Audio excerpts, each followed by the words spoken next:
अस्सलाम वालेकुम viewers, rich Pakistan का नया एपिसोड लिए मैं हूं आपका मेजबान अब्दुर्रहमान। आइए डिस्कस करते हैं आज की दो इंटरेस्टिंग न्यूज। दुनिया की नंबर 1 इलेक्ट्रिक मोटरसाइकिल बनाने वाली कंपनी यार्डे ने पाकिस्तान में अपने शोरूम खोलना शुरू कर दिए हैं और इलेक्ट्रिक मोटरसाइकिल भी लॉन्च कर दी हैं। बहुत आम स्लीक खूबसूरत डिजाइन है इलेक्ट्रिक स्कूटर्स के। ये कितनी माइलेज रखते हैं इलेक्ट्रिसिटी पर चार्ज होने के बाद और दीगर क्या तफसीलात हैं आज आपसे डिस्कस करेंगे। जबकि आज की दूसरी खबर, पाकिस्तान के रास्ते अफगानिस्तान के अंदर बहुत सारा सामान जाता है और वो वापस पाकिस्तान स्मगल होकर आता है।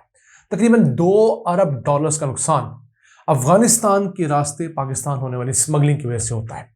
उस वजह से पाकिस्तान ने अफगानिस्तान जाने वाले सामान में से 212 आइटम्स पर पाबंदी लगा दी थी, जो बेसिकली पाकिस्तान आनी होती हैं लेकिन अफगानिस्तान के नाम पर इंपोर्ट होकर स्मगलिंग के जरिए पाकिस्तान आती हैं। इसमें ऑटो पार्ट्स हैं, फ्रिज है, टीवी है, एसीज हैं और टायर समेत बहुत सारी चीजें हैं। अब पाकिस्तान और अफगानिस्तान के इस मामले में एक मुआहदा हुआ है और डिस्कस करेंगे किस तरह पाकिस्तान 2 अरब डॉलर्स बचा सकता है। लेकिन पहले चलते हैं, यार्डे ने पाकिस्तान के अंदर जोहर टाउन लाहौर में पहला अपना शोरूम खोला है। State of the art T5 नाम का अपना इलेक्ट्रिक स्कूटर लॉन्च किया है, जो कि 72 वोल्ट और 26 AH पावर बैटरी का है। एक चार्ज के ऊपर यानी कि 2.5 यूनिट्स बिजली के लेकर यह चार्ज होता है। तकरीबन 100 रुपए में इसकी चार्जिंग मुकम्मल होती है और 105 किलोमीटर ये मुसाफत तय कर सकता है। आप समझ लीजिए 1 रुपए में 1 किलोमीटर। इससे सस्ती तो सिर्फ खामोशी हो सकती है और 50 किलोमीटर पर आवर की रफ्तार से यह भाग सकता है। जहां इसके अंदर दीगर बहुत सारे फीचर्स हैं, वहां एक सबसे अहम फीचर मुझे पसंद आया, वो ये है कि रीजनरेटिव ब्रेकिंग है। कि ब्रेक लगाने की सूरत में जो एक एनर्जी प्रोड्यूस होती है, काइनेटिक एनर्जी, उसे भी ये मोटरसाइकिल इलेक्ट्रिक एनर्जी में शिफ्ट करता है और बैटरी में स्टोर कर लेता है। यानी एक तरफ तो ये घर वाले बिजली के सॉकेट से चार्ज हो सकता है, किसी भी बाहर जो इलेक्ट्रिक स्टेशन है वहां से चार्ज हो सकता है। इसी के साथ साथ ये ब्रेक्स लगाने की सूरत में जो एनर्जी होती है उसको भी स्टोर करके चार्ज करता है। ये बहुत ज्यादा नहीं होती, 5 से 10% एनर्जी दुनिया भर में ब्रेक लगने की सूरत में सेव की जाती है। लेकिन इलेक्ट्रिक मोटर बाइक्स में, इलेक्ट्रिक व्हीकल्स में ये भी अहम कंसीडर की जाती है कि जहां एक बाइक ने 90-95 किलोमीटर ट्रैवल करना था, वो 100-105 किलोमीटर ट्रैवल करे तो कभी कभी 5-10 किलोमीटर का फर्क भी बहुत बड़ा फर्क होता है। तो ये 18 महीने की वारंटी के साथ लॉन्च किया गया है। ये बहुत आम है पाकिस्तान में। इलेक्ट्रिक मोटरसाइकिल तो धड़ाधड़ आ रहे हैं, लेकिन चंद की कंप्लेंट्स ये हैं कि वो आफ्टर सेल्स वारंटी नहीं देते। तो आप लोग जब भी इलेक्ट्रिक मोटरसाइकिल लेने जाएं या विजिट करने जाएं तो उनसे आफ्टर सेल्स वारंटी का पता करें कि किस किस चीज की वारंटी है। और सबसे अहम वारंटी उनकी बैटरी की मांगे, क्योंकि इलेक्ट्रिक मोटरसाइकिल में और बहुत कम काम निकलता है। इश्यूज आए भी तो बैटरी के आते हैं। फिलहाल इसकी जो प्राइस है वो 2,45,000 रुपये लॉन्च की गई है। जीरो मेंटेनेंस कॉस्ट है इसकी।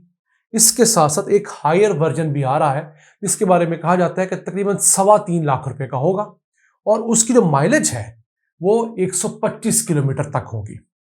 यानी कि 125 किलोमीटर की मुसाफत वो एक चार्ज के ऊपर मुकम्मल कर सकेगा। दुनिया में electric scooters, electric motor bikes बहुत तेजी से मकबूल हो रहे हैं। इस वक्त दुनिया भर में तकरीबन 28 करोड़ मोटरसाइकिल्स जो हैं वो इलेक्ट्रिसिटी पर चल रहे हैं। यानी इलेक्ट्रिक स्कूटर्स, इलेक्ट्रिक मोटरसाइकिल और इलेक्ट्रिक मोपेड्स की तादाद 28 करोड़ हो गई है।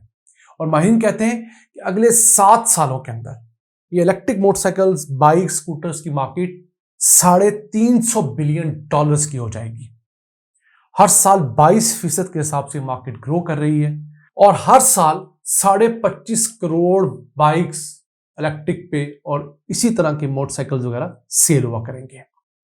ये एक तरफ सस्ता जरिया है कम्यूट का, दूसरी तरफ ये तेज जरिया भी है। यानी कि गाड़ियां जहां बहुत रश क्रिएट करती हैं, मोटर बाइक्स तेजी से निकल जाती हैं। और तीसरा, ये माहौल दोस्त भी हैं। और चौथा, इनकी मेंटेनेंस की हेडेक भी नहीं है।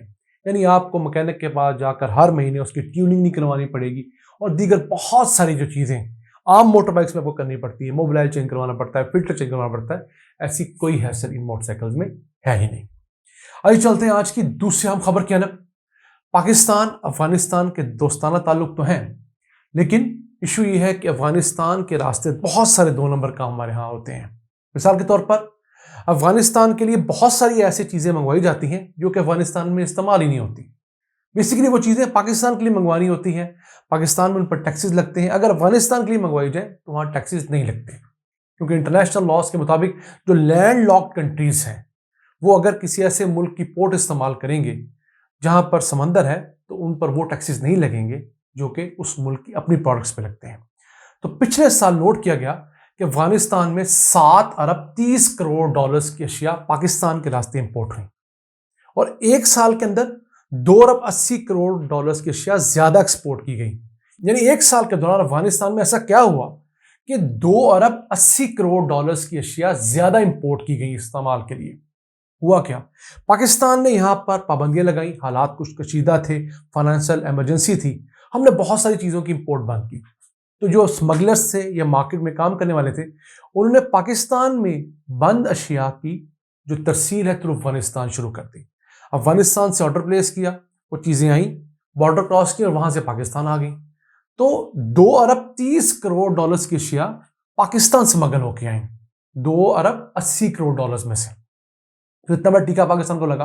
मिलाकर पाकिस्तान ने इस साल 212 ऐसी आइटम्स पर बैन लगा दिया जो कि पाकिस्तान के लिए अफगानिस्तान के रास्ते इंपोर्ट होती हैं।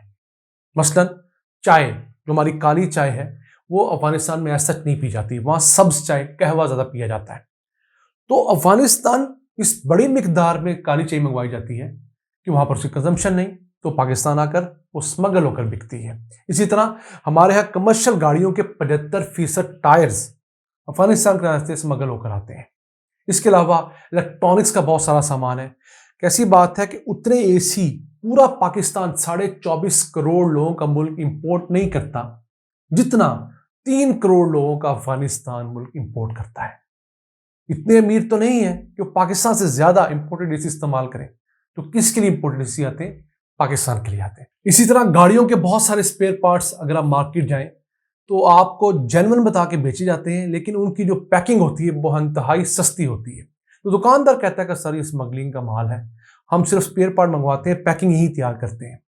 इसके साथ साथ जूसर्स, ब्लेंडर्स और न जाने ड्राई फ्रूट्स से लेकर फ्रूट्स तक अफगानिस्तान के लिए इंपोर्ट करके पाकिस्तान भेजे जाते थे। तो अब पाकिस्तान ने रेजिस्टेंस शो की तो अफगानिस्तान के जो कॉमर्स मिनिस्टर उनके साथ एक मुआहदे पर इत्तेफाक हुआ है, जिसके बाद अब फैसला किया गया है कि इस तरह का मैकेनिज्म बनाया जाएगा और इंश्योर किया जाएगा कि जो चीज़ अफगानिस्तान के लिए इंपोर्ट होगी वो अफगानिस्तान पहुंचेगी और वहीं कंज्यूम होगी, वापस पाकिस्तान नहीं आएगी।